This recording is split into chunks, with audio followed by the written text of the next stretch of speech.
จะกินมั้งครับแบบเกาหลีนี่แบบเกาหลีนี่กินไหมครับนี่สดๆแบบเกาหลีเลยครับครับนี่เลยครับเกาหลีนี่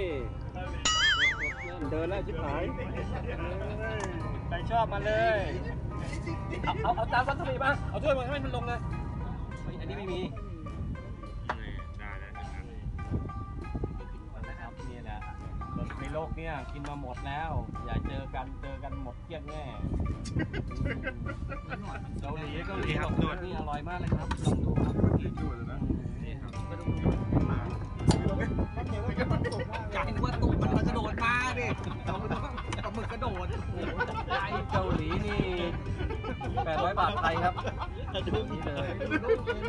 ครับเอาเลยครับมาใครลองไม่กัดนะครับเดี๋ยวมันไม่สดเดี๋ยวครับครับอันนี้เอาซีฟู้ดมารวมกันนี่เขาเรียกว่าวาซานี่แบบเหมาะกับการแดกครับดิ้นโอ้โหน้องป๊อปครับโอ้ยมีดิ้นไอ้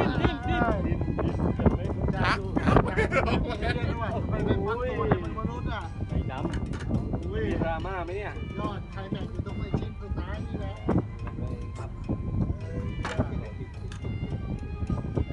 มันมีขี้อะไรนี่ อร่อยจริงเนี่ยผมบอกอร่อยจริงเนี่ยตัวตัวติดปากจัดแล้ว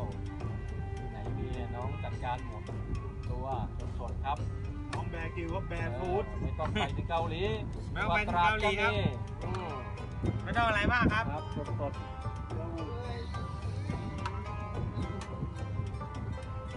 วันนี้ไม่มีนะครับโอ้ยจี